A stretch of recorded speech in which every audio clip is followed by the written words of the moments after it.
నమస్తే, welcome to power debate. నేను బ్రహ్మనాయుడు. ఆంధ్రప్రదేశ్లో కూటమి 164 స్థానాలతోటి అధికారంలోకి వచ్చింది, ప్రభుత్వాన్ని ఏర్పాటు చేసింది. కనీసం వైఎస్ఆర్ కాంగ్రెస్ పార్టీకి ప్రతిపక్ష హోదా కూడా రాలేదు. ప్రతిపక్ష హోదాకి కనీసం దగ్గరికి కూడా రాలేకపోయింది. 11 స్థానాలకి పరిమితమైంది. చంద్రబాబు గారు, పవన్ కళ్యాణ్ గారు వాళ్ళిద్దరు నాయకత్వంలో వాళ్ళిద్దరికి ఉన్నటువంటి క్రెడిబిలిటీ, అదేవిధంగా ఈ కూటమిలో భారతీయ జనతా పార్టీ, సో కేంద్రంలో బీజేపీ అధికారంలోకి వస్తుందని, సో కేంద్రంలో బీజేపీకి అధికారంలోకి వచ్చిన తర్వాత రాష్ట్రానికి పెద్ద ఎత్తున నిధులు కూడా వస్తాయని చెప్పేసి ఒక బలమైనటువంటి నమ్మకంతో ఆంధ్ర రాష్ట్ర ప్రజలందరూ కూడా పెద్ద ఎత్తున ఓటేసినటువంటి పరిస్థితి. సో కాబట్టి కూటమి 164 స్థానాలు సాధించింది. అయితే ఇప్పుడు కొంతమంది ఎమ్మెల్యేల పనితీరు అంటాం కన్నా వారి వ్యవహార శైలి అంటాం కరెక్టేమో. పనితీరు అంటే వాళ్ళ నియోజకవర్గ ప్రజలకు అందుబాటులో ఉండే విధానం, వాళ్ళ దగ్గరికి వెళ్ళిన వారికి మరి వారి అవసరం కోసం, సహాయం కోసం వెళ్ళిన వారికి సహాయం చేసేటువంటి తీరు, అధికారులతోటి దగ్గరుండి పనులు చేయించేటువంటి విధానం, ప్రజా సేవ కోసమో, సంక్షేమం కోసమో, లేకపోతే నియోజకవర్గ అభివృద్ధి కోసమో వాళ్ళు చేసేటువంటి దాన్ని పనితీరు అనుకోవచ్చు. కానీ వ్యవహార శైలి అంటే వేరు. ఎందుకంటే అది వారి వ్యక్తిత్వం, వారి నడవడిక, వారి భాష, వారి విధానం, సమాజంలో మరి వారు వ్యవహరించేటువంటి తీరు.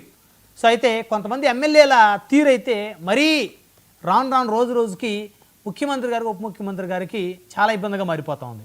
ఈరోజు క్యాబినెట్ సమావేశం ముగిసిన తర్వాత మరి ఆంధ్రప్రదేశ్ ముఖ్యమంత్రి చంద్రబాబు నాయుడు గారు, ఉప ముఖ్యమంత్రి పవన్ కళ్యాణ్ గారి అధ్యక్షతన మరి మంత్రులతో ఒక భేటీ జరిగింది.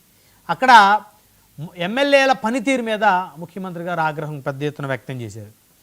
సో కొంతమంది ఎమ్మెల్యేల తీరుని మంత్రులతో చర్చించారంట. అంటే ఎవరెవరికైతే ఎమ్మెల్యేలు లేకపోతే కొంతమంది మంత్రులు కొన్ని జిల్లాలకు ఇన్ఛార్జీలుగా ఉన్నారు, సో వాళ్ళతోటి పలానా ఎమ్మెల్యే పరిస్థితి ఏంటి, పలానా ఎమ్మెల్యే వ్యవహారం ఏంటని. సో అధికారుల స్థాయిలో మంత్రులు కూడా స్పీడ్ పెంచాలని అన్నారు. ఇక తప్పు చేస్తే ఎవరిపైనైనా సరే కఠినమైనటువంటి చర్యలు తీసుకుంటా అని చెప్పేసి ఆయన మొదటిసారి హెచ్చరించారు. ఈ మధ్య చూస్తే వివాదాలు అనేక మంది, అటు అనంతపురం అర్బన్ ఎమ్మెల్యే గారు చూస్తే ఒక ఫోన్ కాల్లో జూనియర్ ఎన్టీఆర్ గారిని పరుష పదజాలంతో, నీచమైనటువంటి భాషతోటి దూషిస్తా మరి ఆయన ఆడియో కాల్స్ లీక్ అయినాయి. ఇప్పుడు ఆయన నాయి కాదని చెప్పేసి ఎస్పీ గారు కంప్లైంట్ ఇచ్చారు. అదేవిధంగా గుంటూరు 1 ఎమ్మెల్యే నజీర్ గారు మరి ఆయన వ్యవహార శైలి చూస్తే రోజుకొక ఎపిసోడ్, ఆయన కథ టీవీ సీరియల్ లాగా రోజుకొక ఎపిసోడ్ లాగా నడుస్తూ ఉంది. అదేవిధంగా మరికొంతమంది ఎమ్మెల్యేలు చూస్తే ఇక వారి ఇష్టానుసారంగా మరి నిన్న శ్రీశైలం ఎమ్మెల్యే బుడ్డా రాజశేఖర రెడ్డి గారు, అసలు నిజంగా ఇది ప్రభుత్వానికి మాయన మచ్చ. ఇది అటవీ శాఖ అధికారుల్ని వారి కారులో ఎక్కించుకొని వారిని బంధించి వారిని కొట్టుకుంటూ వారిని చిత్రహింసలు గురి చేయటం అనేది ఇది నిజంగా ఎంత హేయమైన చర్య. ఎవరిచ్చారు ఈ హక్కు ఎమ్మెల్యేలకి? మీరు ఏమన్నా అతీతులా చట్టానికి? రాజ్యాంగం మీకు కొట్టే హక్కు ఇచ్చిందా ఎమ్మెల్యేలకి? పోలీసులకే ఇవ్వలేదు కొట్టే హక్కు.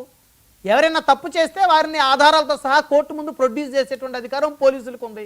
వారిని అరెస్ట్ చేసే అధికారం, వారి మీద ఎఫ్ఐఆర్ నమోదు చేసే అధికారం పోలీసులకు ఉంది నిష్పక్షపాతంగా.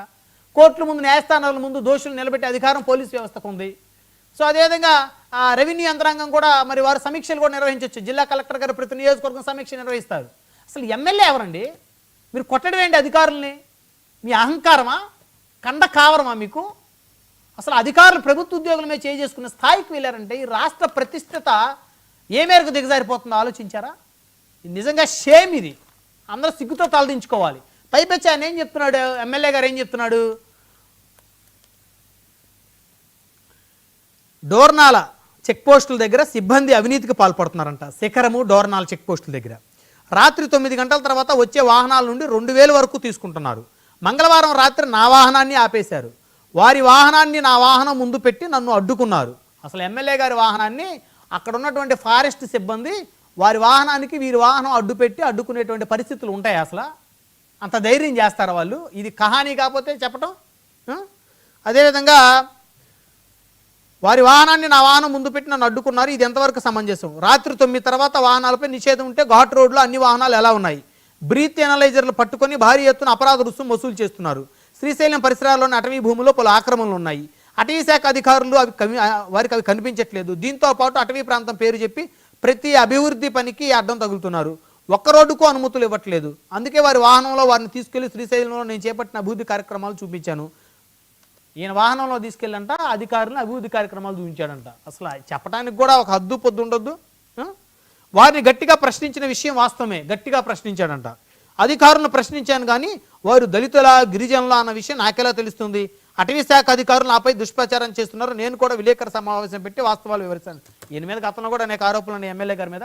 సరే, మీరు గట్టిగా మాట్లాడవచ్చు, ప్రజల కోసం మీరు అధికారులు నిలదీయవచ్చు. అసలు కొట్టే అధికారం ఎవరికి ఉంది?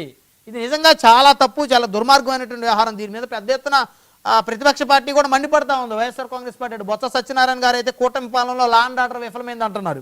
అదేవిధంగా శైలజానాథ్ గారు అయితే టీడీపీ ఎమ్మెల్యే బుడ్డా రాజశేఖర రెడ్డి తప్పతాగి అటవీ శాఖ అధికారులపై దాడి చేస్తే చర్యలు ఏమంటున్నారు. ఇక చూస్తే నిన్న పవన్ కళ్యాణ్ గారి జోక్యంతో